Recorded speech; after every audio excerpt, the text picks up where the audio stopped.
So to start things off, I would love to just hear about how you got into music and playing drums in the first place, growing up in Mexico, and yeah, how your musical life evolved as a child.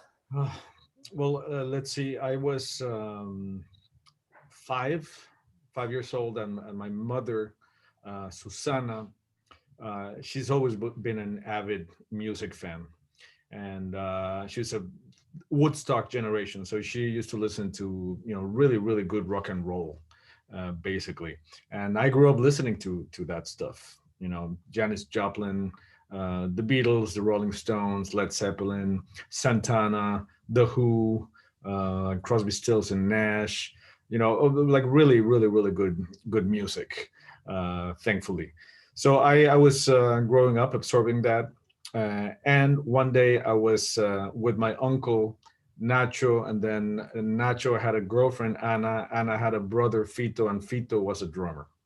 So one day we're hanging. I was five, and we went to his Nacho's girlfriend's house, and then the first thing I saw was this incredibly beautiful Ludwig see-through transparent kid, like the one John Bonham used to play. And of course, I was a big fan of Bonham by then, and it just floored me. Just the looks of this drum set was just like so gorgeous, and it looked like a spaceship. The way he had it set up with a bunch of like boom stands, like all facing in, like really really low. I mean, it was just incredible, and I just got super curious about just the looks, and then of course the sound. He came downstairs, he was upstairs, and then because he saw that I was really taken by his drum set, and he was like, oh, let me play a little bit for you.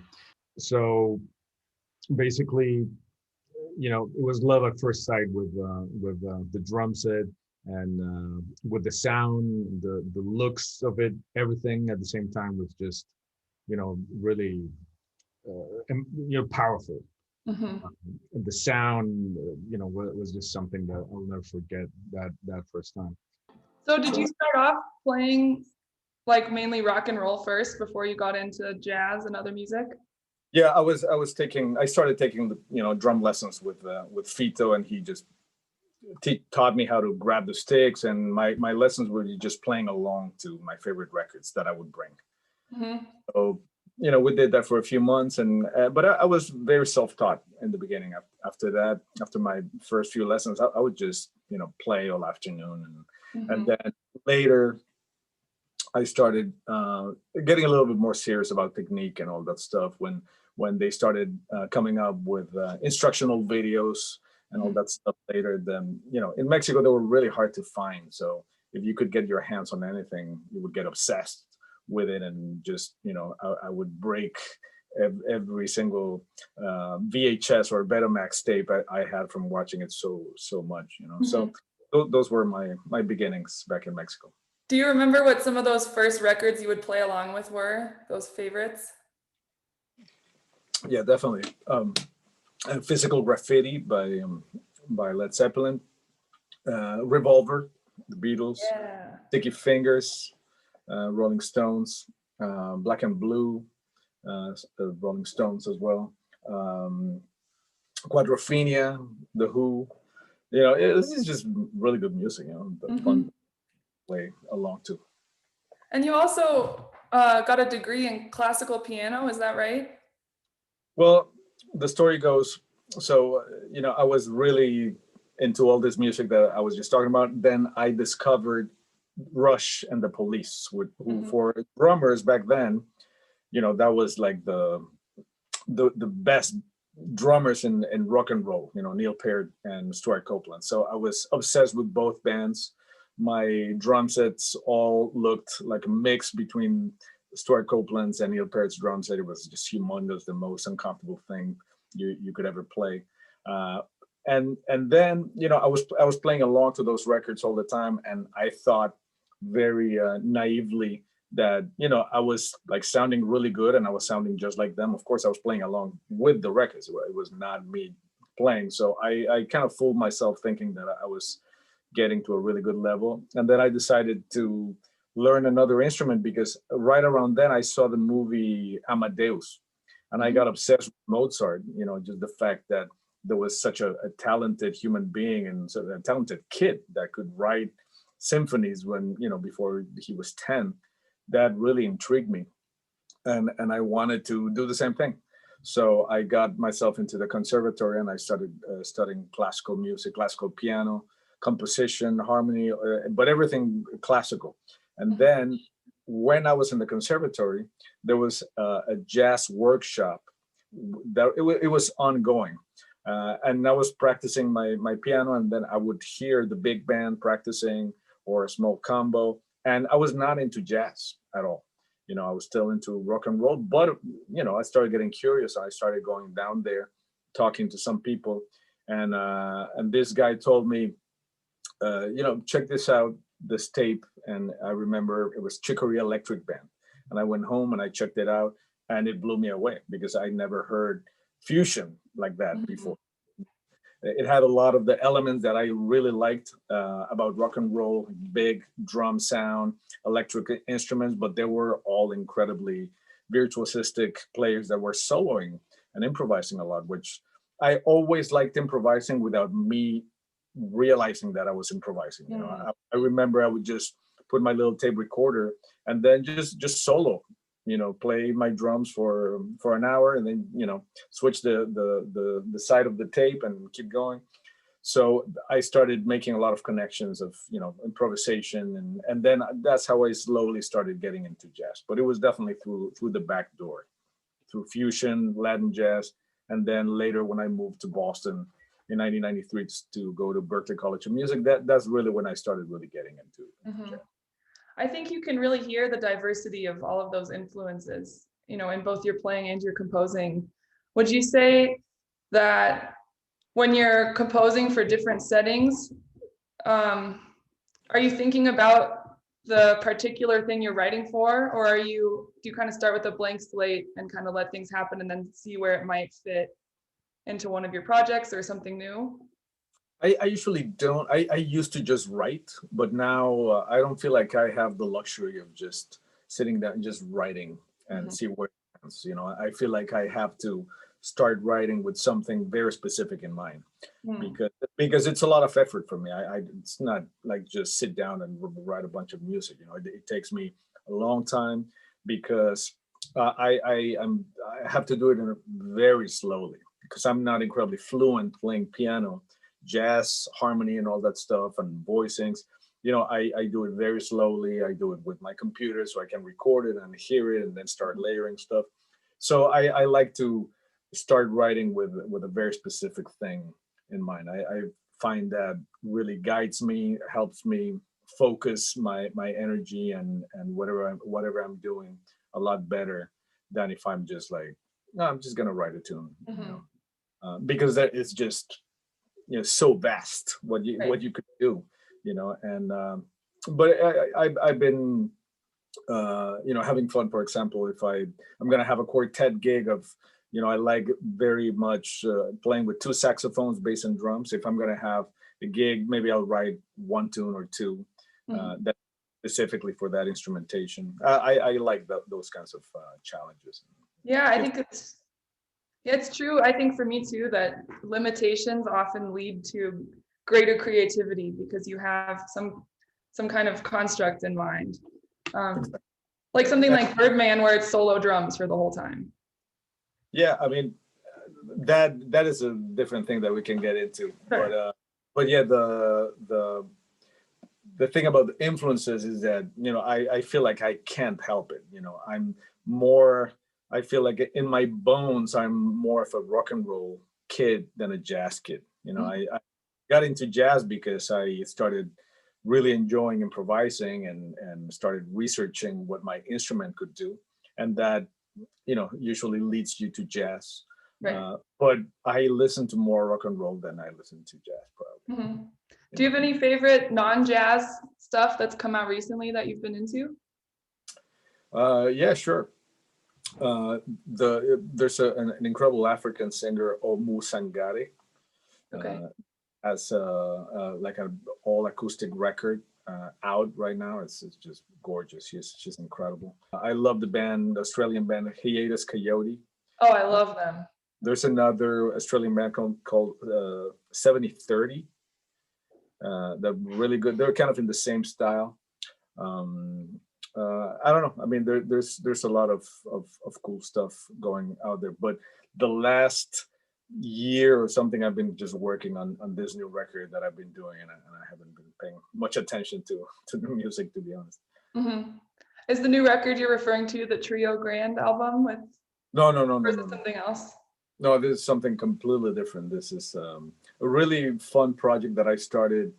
Now it's been over a year and a half ago, where I did a record called Bad Hombre, Mm-hmm.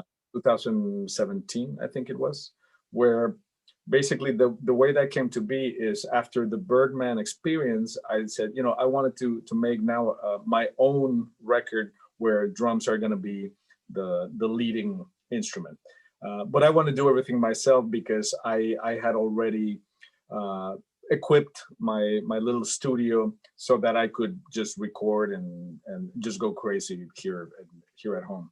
So that was my first kind of experience doing everything myself, producing it, recording everything, engineering it, mixing it, and it was just so much fun that I said I want to do another one every so often, and I felt like Bad Hombre, the the title of the record, it kind of became almost like an alter ego for me, where I could just not be worried about what I have done in jazz or what I do as a jazz musician, and just be completely alternative. Whatever happens, happens. Tons of electronics, which I enjoy listening to a lot of very well produced music like Radiohead or U2, Beck. I mean, all the 9 Inch Nails, great productions, and I love the lushness of sound. So I wanted to do a record like that where, I've been playing a lot of acoustic jazz for a long time, and all of a sudden having my computer with tons of sounds, and I started buying some synths and stuff. It was like I started to experiment in color versus experimenting in black and white before. Mm-hmm. And these new colors, they just gave me so many ideas of just one patch of a synth can give you like a whole vibe for a tune, which it doesn't really happen in jazz, where just one note, and the piano's always the piano, and of course the possibilities are endless, but the sounds that are created that don't exist in nature, by all these people that then you can mess with, that started really inspiring me. So I wanted to do a volume 2 of Bad Hombre, where I would do everything myself, same way. But I was in Mexico City, and I was listening to a good friend of mine, an incredible singer from Veracruz, which Veracruz is one of the most prolific and rich areas of Mexico for music. They're very close to the Caribbean. They have a lot of African influence, and the music is just different there, very different, very soulful, and there's a lot of just black African influence in the music. And I went to see one of her gigs, and she was doing this tune in 5/4 about the disappearance of women in Mexico that just really kind of hit me. And it was just a gorgeous tune, and I thought, man, if I could have that tune, because it was just her and her cuatro, and I was like, if I could just have that and let me mess around with it, that I would be very thankful. Can you, lend me your tune? Just give me the voice and the cuatro separately. Oh yeah, sure. And she recorded it, sent it to me, and then I started messing with it, and I sent it to her, and she was blown away because she never heard her tune that way. So I thought, man, I would really like to do the whole record like that. So I started thinking of singers that I would like to have, because I wanted them to give me material. I didn't want to write something for them to write lyrics over.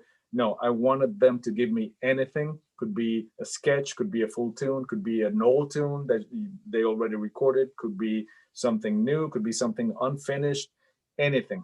So the second person I reached out to was Michelle and Cello, which has always been one of my favorite artists, producers, and just conceptualists of music.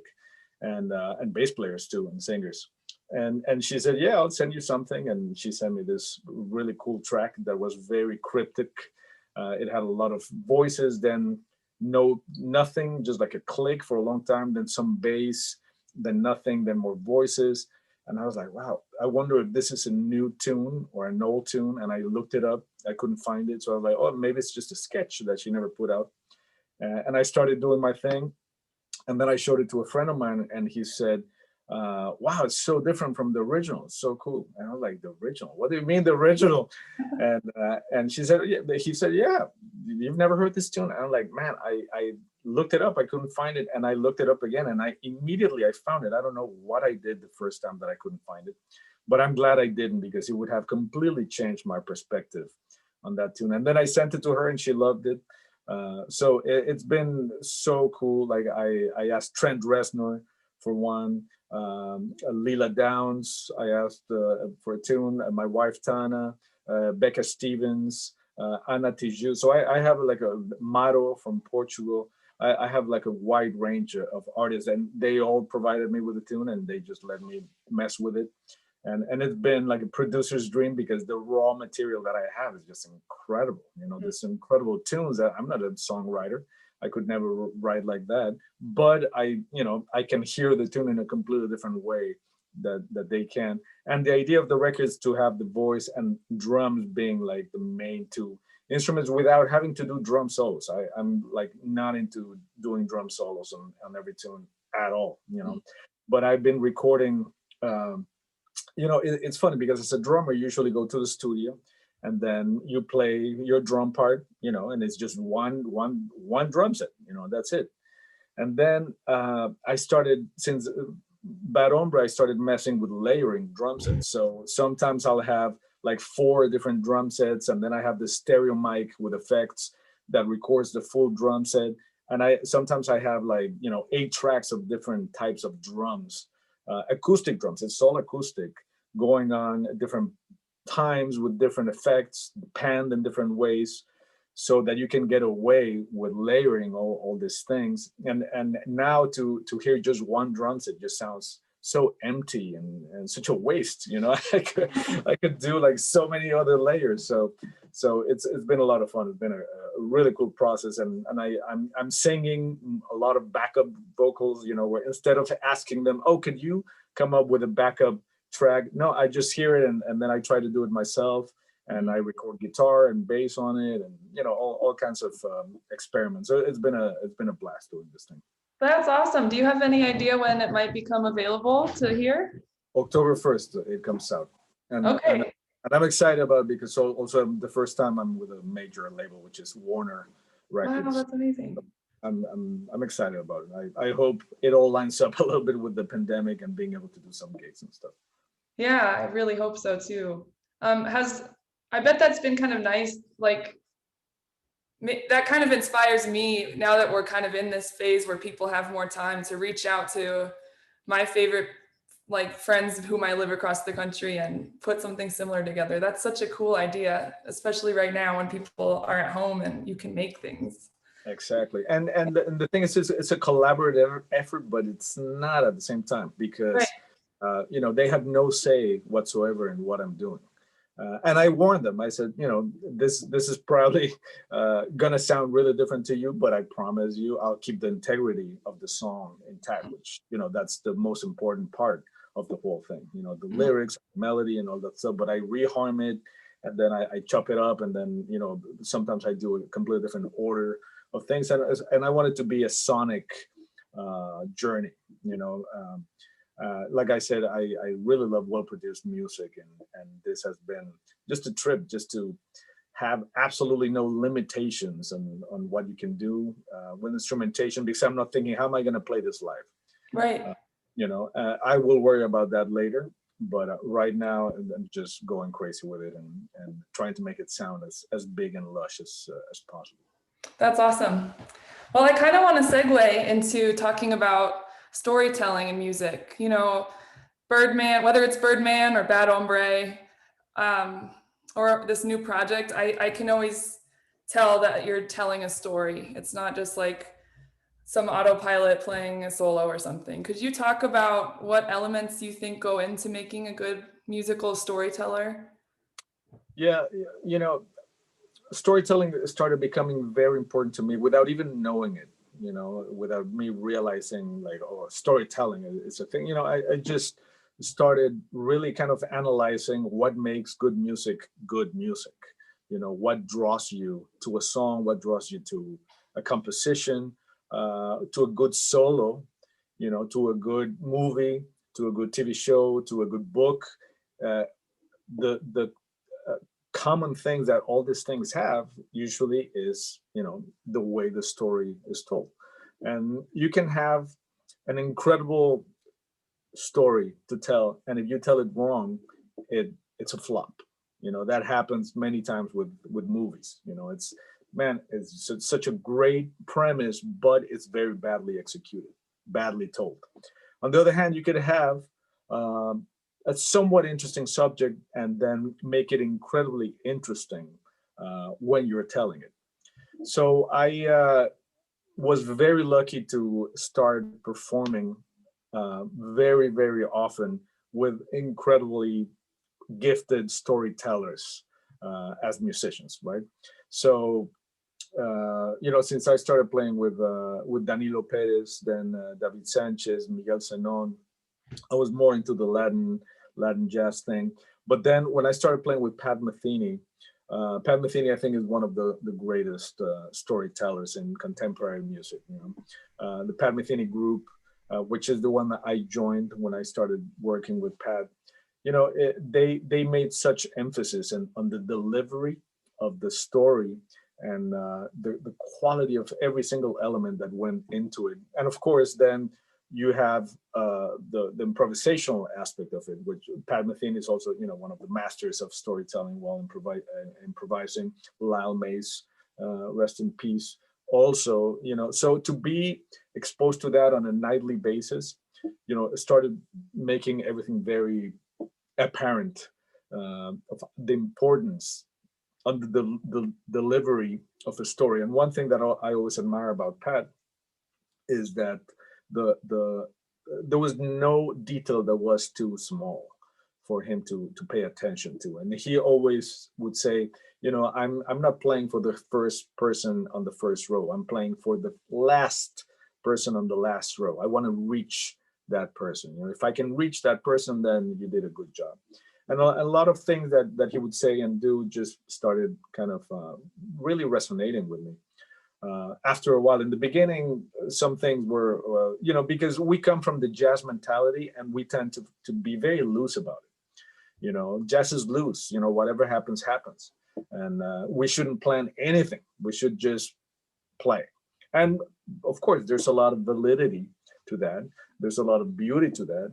But then a lot of times jazz musicians complain that the audience is not completely enthralled with them playing 20 choruses of a tune, you know, and they are disappointed when the audience doesn't go crazy every single time they play, you know. And I started, because I was coming from that camp, then I went into Pat's camp, which was the complete opposite. You know, it was almost like it was too pre-planned to my eyes and to my ears and to my soul at that moment, you know. And I was like, you know, where's the spontaneity in this?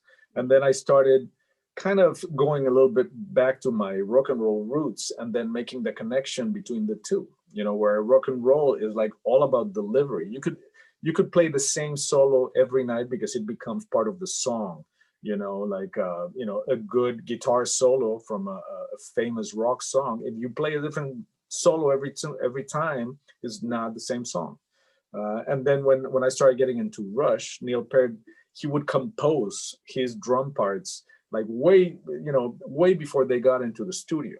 And then by the time he got into the studio, everything was it was perfect. And he would play everything the same way every single time. And if you ever went to a Rush concert, the amount of people air drumming, I mean, you could not believe it because he played exactly the same licks every time, but they were masterfully crafted, you know. So I started thinking, okay, is it what is better for me to every time this, you know, 2-bar solo break that I have on this tune, do I make an effort to play it differently every single time? Or do I find the perfect drum fill for those 2 bars, given where we're coming from and where we're going in the composition, in the story? What's the best thing, because whenever you're writing, you're reading a book or telling or watching a movie, it's the same thing every time. You don't change it. It's part of the story. So then I started trying to make the connection between compositional storytelling, where I'm happy with playing the same drum fill every single night, because I feel like that's the best drum fill for that moment, for that story. If I try to change it every night, yes, I'm going to satisfy a different part of my storytelling, but maybe I'm not making the story be the best it can be. Mm. So I started kind of trying to make sense of a lot of things that I was thinking, a lot of things that I was trying to play on a nightly basis, because we were doing 6 or 7 nights a week for months and months and months, the same music. And then I would hear Pat, delivering a lot of the same material every night on the same songs, solo wise. And I'd be like, why doesn't he want to solo differently? And of course, he would sound completely different every night, but he was like, it's all about, for me, it's about storytelling and connecting to the audience. And I feel like that's a good way to connect. So after playing with Pat for a long time, I played with Michael Brecker, with Christian McBride, with Charlie Hayden, with Gary Burton, Chick Corea, like the best storytellers on the planet when it comes to improvising. And it just started making me very, very conscious about what I'm doing on stage. Every time I get on stage, how am I going to present my story? How am I going to tell my story the best way possible? And because I studied classical music, which, when I studied classical music, I was like, well, this is classical music, then this is rock, this is jazz. I didn't see the connection at all between these things. And then later, when I started really getting into the whole storytelling aspect of things, it's when I was like, okay, I analyzed symphonies written by Mozart or Beethoven or Bach in school. I analyzed, why they composed this little cell and then how they turn it around on the next movement. And then, but it became minor and now it's slower. So, you start saying, oh, well, every great tune has, motivic development is just one melodic and rhythmic cell that gets repeated. It has a hook, the best classical music has, the best hooks, ever written. And then I really started kind of connecting the dots between classical music, jazz, improvisation, how you can tell a story while improvising, rock and roll, which is all about delivery and, the lyrics and the power, and how to make everything, come together in a package, either when I'm performing, when I'm recording, when I'm conceptualizing something. I try for all the dots to connect and to get the maximum amount of impact from the audience, from the music to the audience, because at the end of the day, storytelling, it's all about communication. And I feel like if I'm not communicating properly, if I'm not delivering my story the proper way, then, people start looking at their phones, and I've been to way too many gigs where that happens, where I start getting a little restless because I feel like the band is not putting forward the best storytelling effort. Maybe they're soloing their butts off, but a lot of times they don't really connect on a more human level, on a more gut level with the audience, because they're playing incredibly complex, beautiful things, but a lot of the audience, it just goes through, right over their head. And one of the things that I really learned about my association with Pat Metheny was accessibility. You got to make accessibility doesn't mean dumbing something down. It can be incredibly complex It could be in odd times with the craziest harmony, but the melody is simple and it's clean, and it just draws a straight line throughout this incredibly complex composition. And you don't even know what time signature it's on, and you don't worry about it because you're singing it, you know. And it's the same thing with Turkish music or Greek music. It's in odd times, and you have these housewives and little children that sing all the songs in odd times, and they're not worried. They don't know what time signature is in, but it doesn't matter. It's just they're singing a song. So that has become kind of my my greatest concern whenever I'm doing anything, playing, performing, teaching, all about the message and how you're gonna put out that message, how well or how bad you're gonna communicate it to somebody is gonna have a huge impact. It could have a much bigger impact than if you present it in a half thought out way. So that's I've been really kind of concentrating on that for the last few years. Do you have advice about how to, if you are, playing the same thing, how to keep it fresh and like not, when you're doing it over and over and over, how you stay inspired and you stay engaged even when you're doing the same thing? Yeah, well, I mean, obviously, like my grandfather's an actor. He's 96, and he's one of the most revered still living actors in Mexico. He's still acting, and he's a legend basically. His name is Ignacio Lopez Tarso, and I would go to his rehearsals. I would see him study on TV and theater, and I was always like, man, how can they not get tired of doing the same role every single night? When you would go to the theater and see him perform, and it's the nuances. Obviously, you can play the same thing, the same character every night, and just inject it with a completely different energy, because we're all human, right? One day you're tired, the day you have tons of energy, you're depressed, you're hyper, so those are the little things that make each thing that you do completely different. Some of the most interesting gigs I've ever had is when I've been sick as a dog, because I feel like I have no expectations of myself, and I can just kind of become a vessel where the music just kind of fills me, and boom, it just comes out in the purest way possible. So I think jazz musicians have a hard time enjoying themselves playing the same thing.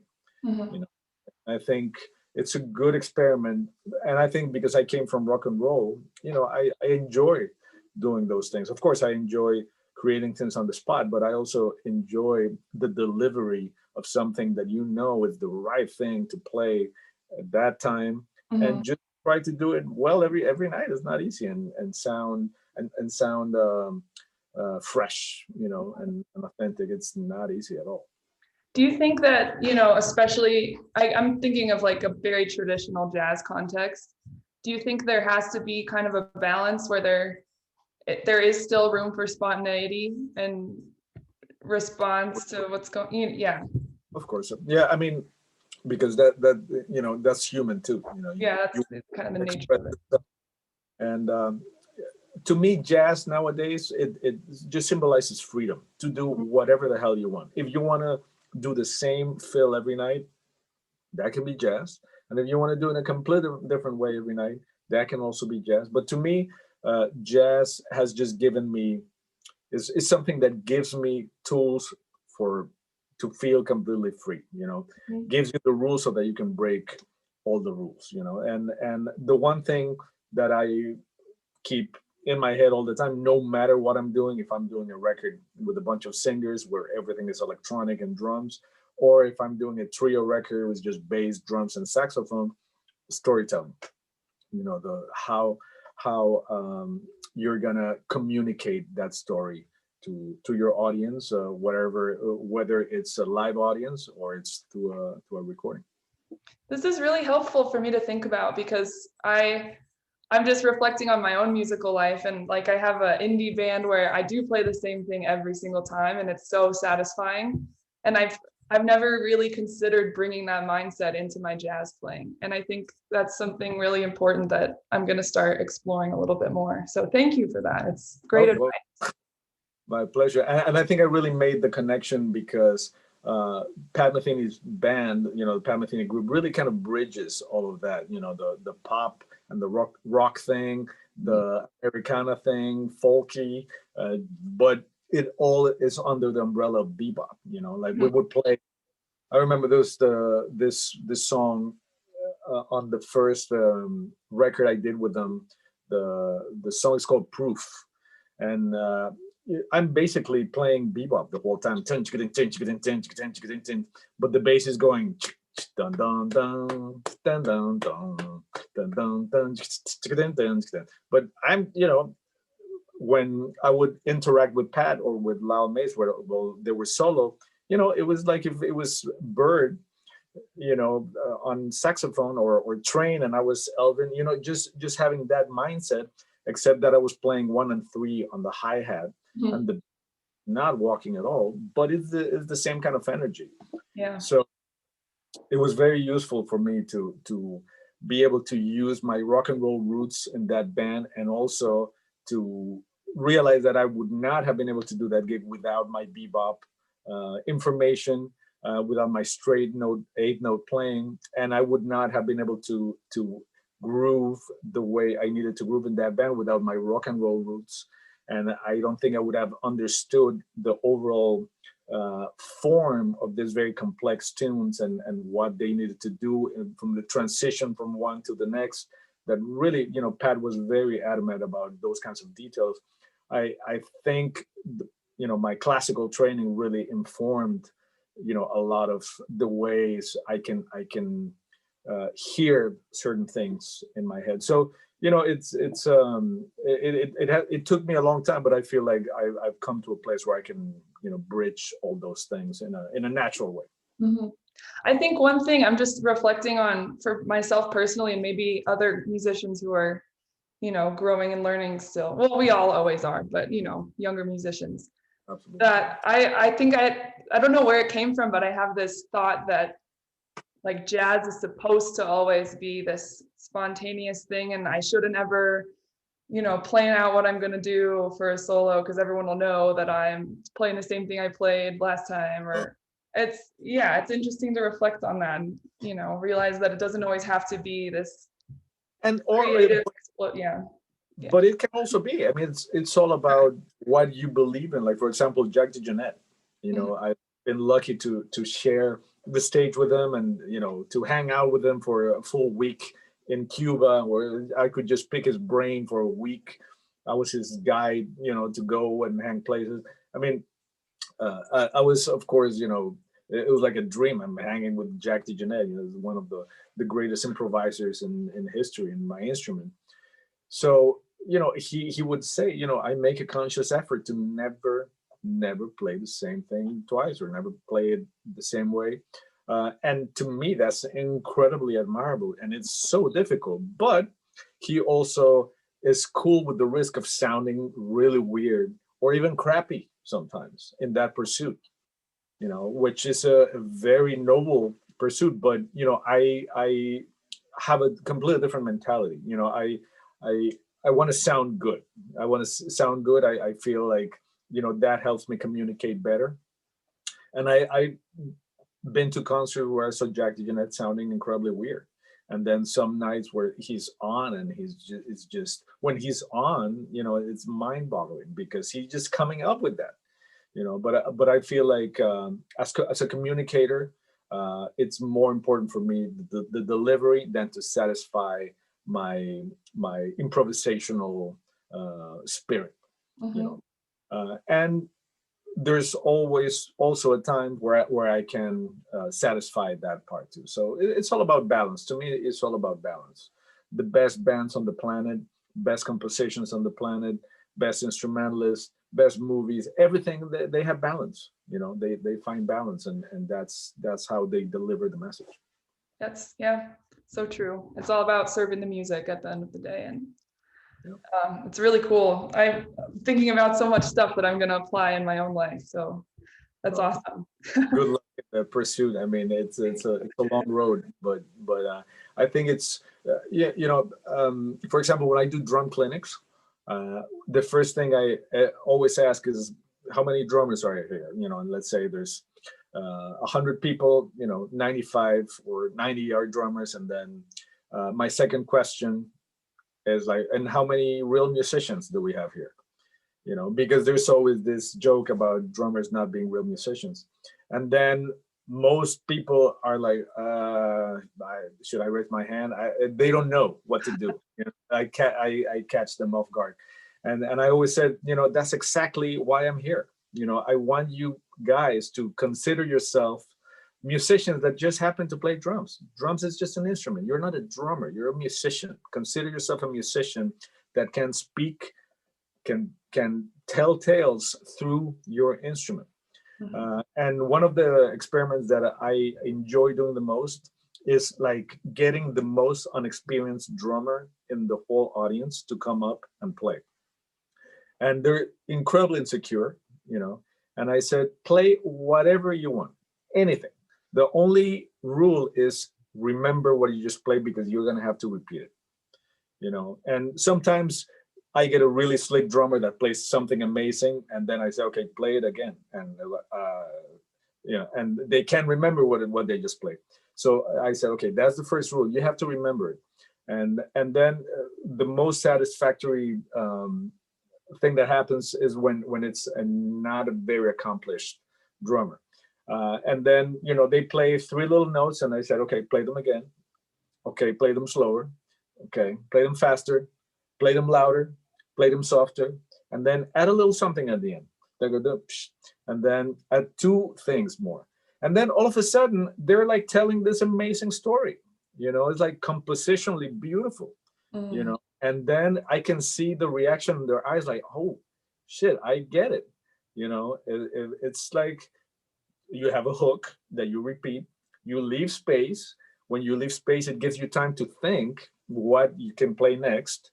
It gives it air, which for a drummer is incredibly difficult to stop playing, because you can play. It's not like a wind player that has to breathe. You can just play and play and play. So, I encourage them to leave space so that they can think, remember what they played, then add a little something at the end. Give them a few techniques of how, question and answer, how to answer yourself after you asked the question, dynamics, all those things that come together. And what they all have in common is with speech. That's the best analogy. When you're speaking to somebody, when you're talking to somebody, you use your words, then you make them into sentences. You have to have periods and commas and question marks and all the things that make language. And the other thing is, when you're speaking to somebody, you're not thinking, and how do I pronounce the? Okay, if I want to say the, I have to put my tongue in my teeth, and then the. You're not thinking that way. You're just saying it, right? So your instrument has to become the same thing. You cannot be thinking about how you're going to grab the sticks. You just can't. If you want to just speak. So those things have to become automatic, and then you don't think about them anymore. You just think about the content, and the delivery of such content. So it's very rewarding when I see, like a little spark in their eye. I can see that something got woken up into this other thing that to them was inscrutable. How can somebody play a solo? How do you even start? And just with a few little rules, all of a sudden they're like telling a really nice story, and also you see it in the audience, like, oh, wow, yes, I get it. I can see what he's talking about, and that's always one thing that I always stress on, like, you gotta let the audience know what you're talking about, because if I'm talking about breakfast and scrambled eggs, but The Goodfellas is one of my favorite movies. Those are 2 completely different things. If you give them to an audience within the same solo, the audience goes like, what is this guy doing? subconsciously maybe, Mhm. but those things don't match. But there's a way to get from scrambled eggs to Goodfellas with a really good transition. So how are you going to do that? Okay, well, I had scrambled eggs in the morning, but I started feeling weird, and I said I'm going to lie down, and then Goodfellas was on TV, and I started watching it, and all of a sudden it really is part of the same story, but you're telling it in a way that makes sense, with transitions, with space. You're thinking what you're doing. A lot of times drummers especially, and guitar players, I've noticed that it's by reflex. You play by reflex. You've done it so many times that boom, you start just hitting notes because they're right there. Mhm. So stop, think about it before you play, and then make sure that every note you play, you mean it. So Mhm. it's very cool to see the transformation of somebody that played like the most unmusical thing. All of a sudden, a minute later, they're playing a beautiful solo. Just by changing their mindset with the storytelling concept. That's amazing. Wow. I want to do that with my students who are like beginning jazz piano kids, and Exactly. start with a And couple notes. And that's the beautiful thing. It applies to everybody, to everything, no matter what level. yeah. You can be the most advanced player and not really tell stories when you play. Never make a mistake. Playing everything in all keys, but I always say, you can be, you can go around your whole life talking without saying anything interesting. Mhm. So don't be that musician that doesn't play or say anything interesting. Just think about what you're playing and saying. Yeah. Well, we're almost at an hour. I can't believe it. It's just been flying by. I'd Sorry love to for open talking up. too much. No, this has been so inspiring. It's awesome. Every single week I come away like with enough stuff to think about for a lifetime. It's really a cool hang. I'd like to ask anyone in the audience if you guys have questions. Yeah, I got a question here, man. Trio Grande, about the Trio Grande. Your drums sounds amazing as usual, but it's kind of a little different from the stuff that they've been doing. Like it's a little darker. I wondering, where did you record the drums? If it was on your studio or you went to a studio to record. If you can talk about your setup. Yeah, we went to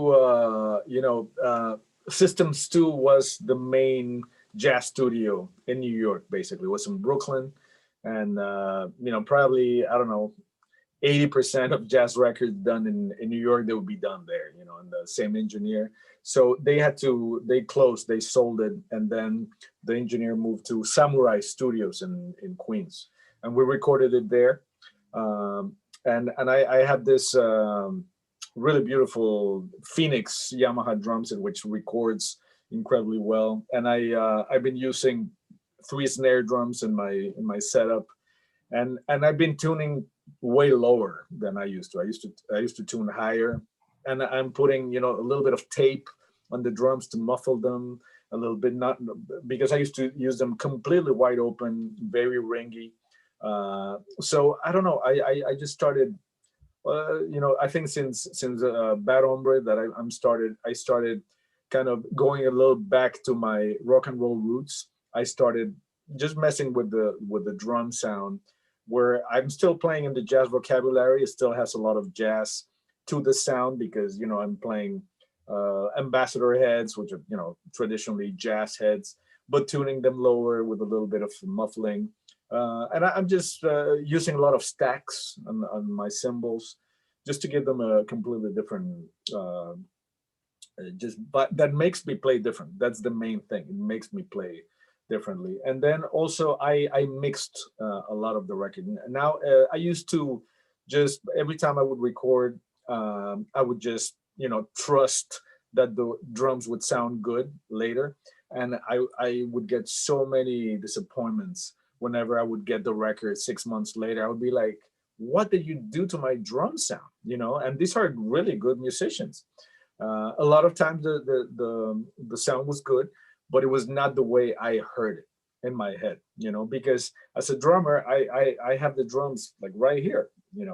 Uh, and I noticed that a lot of times musicians mix the drums according to how they hear it, like on stage, and most of the time the drums are kind of far away from the band leader. So the drums in the mix are a little far. So every time like a very powerful section is supposed to come in and tune and the drums are not there, is just such a letdown for me. So I've been taking a lot of more charge and mixing a lot of the stuff where my name is gonna be on it. I want to be mixing it and make sure that that's the sound that you're gonna hear is the same sound that I'm trying to project out there. Awesome. Evan, I think you were next. Yeah. Hi, everybody. I'm a drum student at the New School in New York City, and I was wondering, like, if you had the power to go back in time regarding of your amazing career in music and all the people that you met. What advices would you give to yourself for the future and your studies at Berkeley? Well, it's a great question. I think the first thing I would have drilled in my head is the storytelling thing, because it took me a long time to figure that out. And I hurt many musicians and many bands with my very tasteless drumming for a long time before I realized that, it's not about the amount of notes you play, it's not about how fast you play, which unfortunately coming from Mexico, I was in an environment that, speed was currency, chops was currency. So, some kids would be like, man, you're great because you play fast, and, I was too immature to see through that. And when I got to Berkeley, I learned the hard way that, that's not the way to go. I would see this European drummers that were very minimalistic, from Scandinavia, with just a snare drum, a bass drum, and cymbal and a hi-hat, playing really simple. And I'll be like, man, these guys can't play. They don't have any, they don't even have a drum set, and I would be doing all these crazy things and nobody was calling me, but they would be getting a lot of gigs, little recitals at Berkeley or outside of Berkeley. And I was like, I just didn't get it. I just didn't understand. And unfortunately, it was the long way for me to realize, okay, I'm just, I have no concept. I have a lot of chops, no concept. And it's having, giving a machine gun to a 5-year-old, it's a powerful weapon, but used in the wrong hands, you can hurt a lot of people. So it took me a while to realize that, and a few really bad, depressing experiences that where I was singled out, like, man, you suck, and at the same time there were the best experiences because they opened my eyes to music, not just drumming, but music. And then if I would have been able to talk to myself back then, I would be like, dude, you just gotta be aware of storytelling. How are you gonna deliver your thing without ego? Because that's the other thing. Ego is a very detrimental thing to musicians. And of course, we all have egos, and that's fine. It's just a matter of how you're gonna deal with it and where you're gonna put it in the hierarchy of yourself, the music, the band, the audience. Where are you in all of that? What result do you want to get? Do you want to satisfy yourself by playing a bunch of stuff that maybe satisfy you but doesn't really satisfy anybody else? Or you want to get off on the fact that you're really communicating something, and you learn how to satisfy yourself with playing less, because you realize that's the best thing for the story that I'm trying to tell. And once you kind of are cool with that and make that connection, then everything just opens up and it's just so much easier. Thank you. Yeah, thank you for the question. Brennan, did you want to ask something? Yeah. So I was wondering, so I spend a lot of time listening to that record Quartet Live, with Steve Swallow and you, and Gary Burton and Pat. And Falling Grace is a tune that I try and play a lot and that I have a lot of fun playing. But I've been running into this issue where I like get stuck in the 4, 8, 12, 16 bar idea.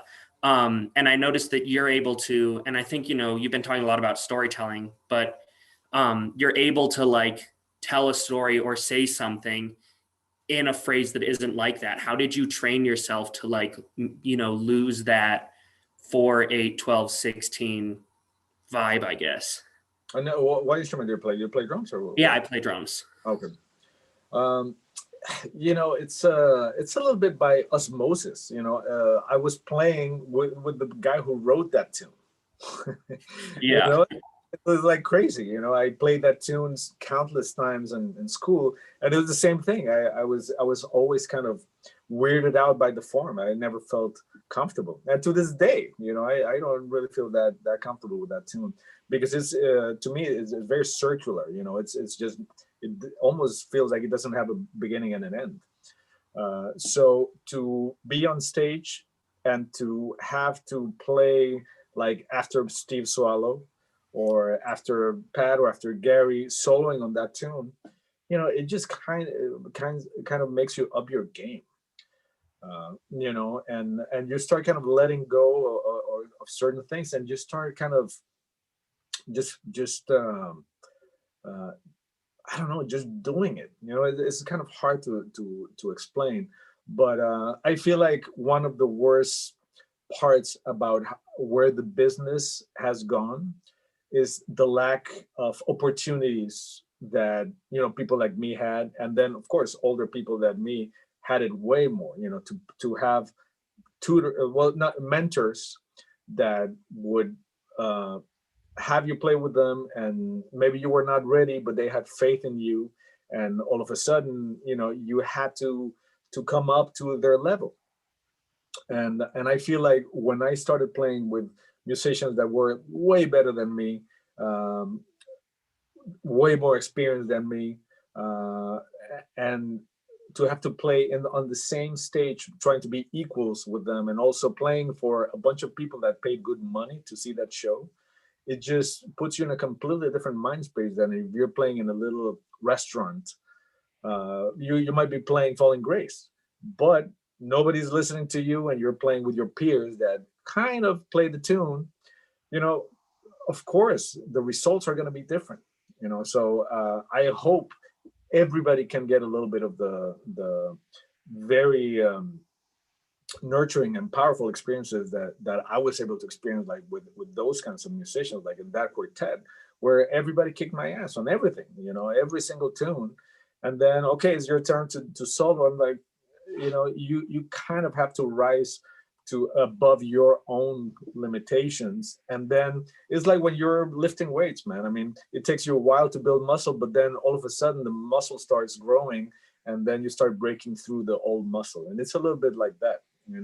You start getting used to playing at that level, and every time you do it, then you start doing it without thinking, oh well, I have to the form and the storytelling. I don't think about those things anymore. I just kind of doing by instinct, because I've been thinking and doing them so many times.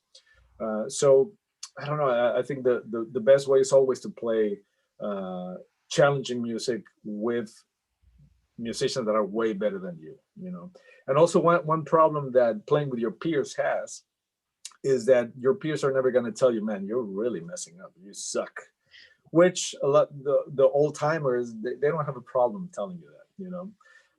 And it's great because it puts you in your place, and it makes you get rid of your ego and makes you incredibly insecure, and that is very helpful sometimes to get a really good shot to your ego. So I don't know. I hope whatever I said helps you, man. Yeah, awesome. Thank you so much. Yeah, thank you, Brandon. Are there any last minute thoughts out there, or Antonio, anything you want to end on at all?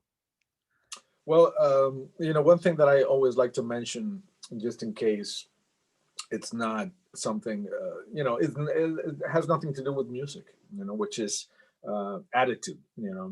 I think one of the best assets that a musician can have is just being especially during this very contentious times, just to be a nice, approachable, relaxed, cool person. I think that goes a long way.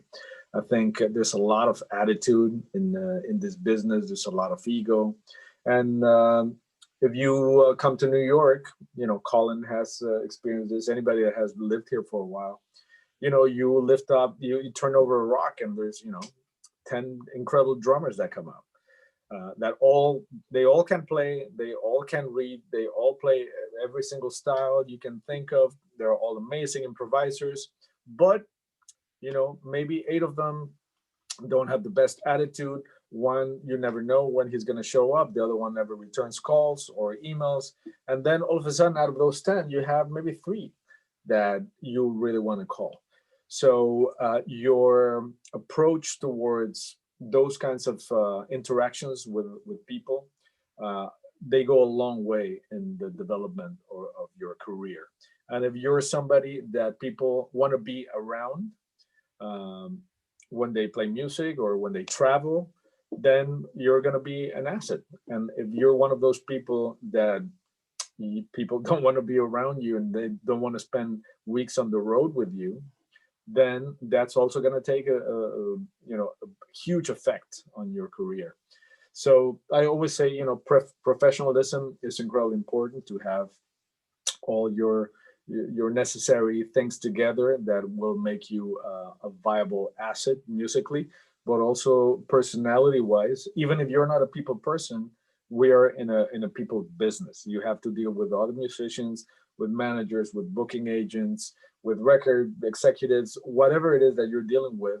You have to have the right tools in your personality in order to deal the right way with people. So that's a very important thing that I think a lot of musicians kind of overlook. And I get dark like every other person, but when I do, then I try to find ways to deal with it in a way that won't affect anybody else, especially when you're on the road. So it's just something to be very hyper aware of how you're, especially now with the pandemic, where we've almost forgot how to deal with people directly.